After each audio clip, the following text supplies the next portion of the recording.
In a huge controversy that has broken out in the last few days, we've seen a number of social media posts in the last few weeks, despite this pandemic, which have been very hateful and communal in nature, many of them by right-wing trolls. That has now been brought to the attention of prominent people in the Middle East, particularly countries that are friendly with India, including the UAE. As this backlash has grown over these Islamophobic tweets, even the Organization of Islamic Conference, or the OIC, which is the biggest grouping of Islamic countries, strongly criticized India for this yesterday. And today, India's ambassador to the UAE, Pavan Kapoor, said that India and the UAE share the value of non-discrimination and that discrimination is against our moral fabric and the rule of law. Indian nationals in the UAE, he said, should always remember that. Well, among the most prominent voices to criticize these Islamophobic tweets was Princess Hind Al-Qasimi, who is a member of the royal family and joins us via satellite, via Skype from Dubai. Thank you so much for joining us this evening, ma'am. We're kind of, unfortunately, used to seeing this kind of hatred and sort of communal overtones to tweets in India.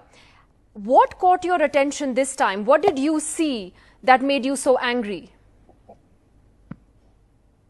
I didn't like what I saw. I grew up with workers at home. I was raised by Jews, and this was not what I'm used to hearing from Indians.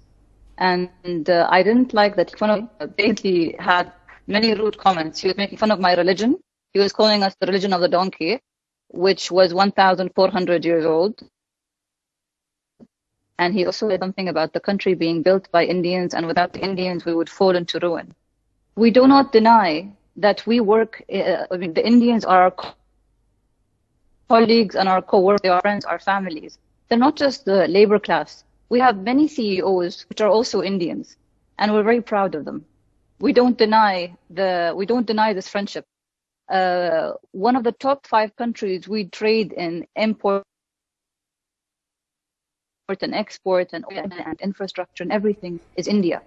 I don't see India as a competition. I see India as a family.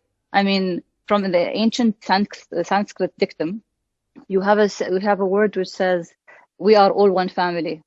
And India, I mean, when I used to come to India, like very few countries, makes you feel like you belong to it. So I was ashamed to see an Indian saying that. Absolutely, and so are we. I have been to India, and I've met journalists. They will say good things about India and the corruption. I would say, but look at India today.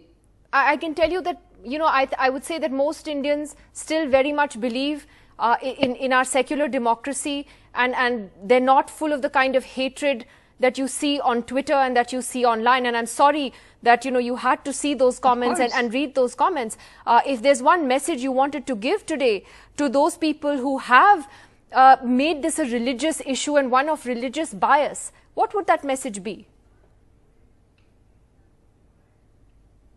We are all one family. Today I quoted something about Gandhi, which says, I am the Christian, I am the Jew, I am the Muslim, I am the Buddhist, I am the Hindu. We are all one family. And I also mentioned that the Emirates is not a country, does not accept hate.